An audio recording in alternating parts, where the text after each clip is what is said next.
Within our society, there are numerous social injustices, such as classism, homophobia, racism, sexism, that harm individuals from communities that have historically been marginalized. Unfortunately, the social injustices that exist within society at large also exist within our schools, and students are harmed by them. An example of a school-related social injustice is the issue of school disciplinary disproportionalities. Research has found that Black and Latinx youth are more harshly disciplined by their educators than their white peers who are exhibiting the same behaviors. School disciplinary disproportionalities are a problem because they are an example of an injustice where students are treated differently based on their racial ethnic background. They're also problematic because they can contribute to other problems like the racialized academic achievement gap, where some students of color are performing academically at lower levels than their white peers. The way that disciplinary practices are connected to achievement and the achievement gap is that these disproportionalities in disciplinary practices often look like Black and Latinx students, as well as students with emotional, behavioral, and developmental disorders, experiencing more exclusionary and punitive disciplinary practices like office referrals and suspensions that result in those students missing instruction time.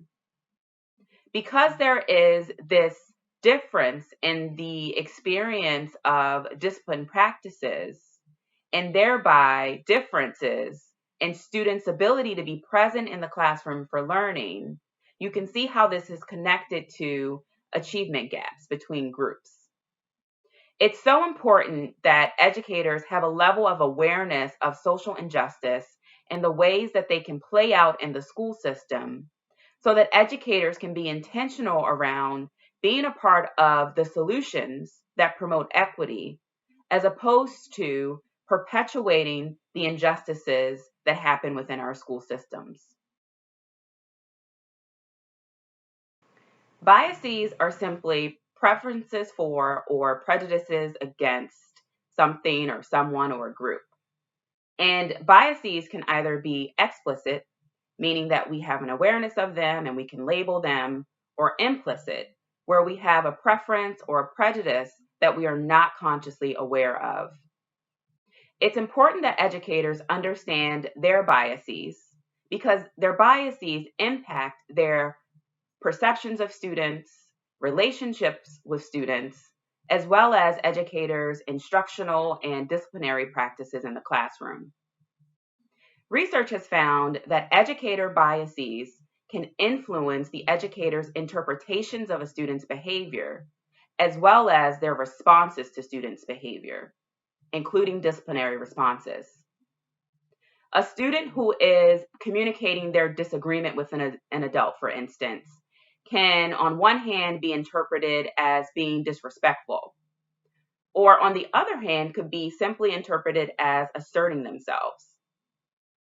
The research on educator biases suggests that their interpretations of a student's behavior could be impacted by many factors, including that educators' implicit biases related to that student or the cultural groups that that student represents.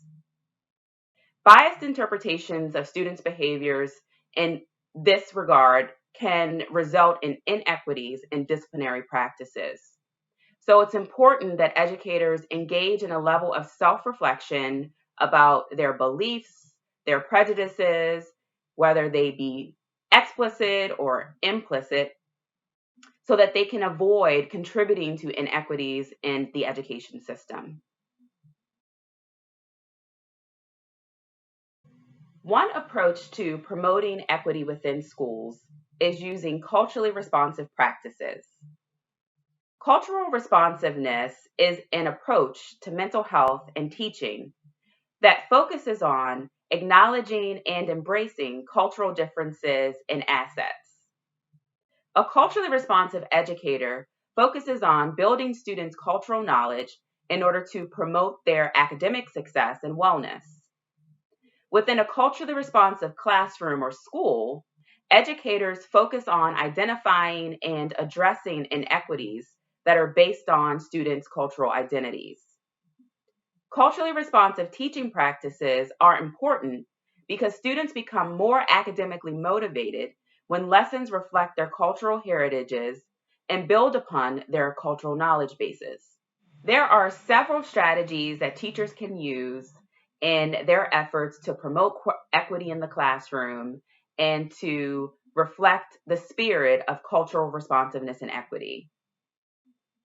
Teachers can connect their lessons and examples to the cultural identities of the students within their classroom and incorporate in their lessons exemplars from diverse cultures and minimize stereotyping and examples to counteract some of the negative societal messaging about specific groups. Culturally responsive educators also create reading lists with books that were written by diverse authors and feature culturally diverse characters and experiences.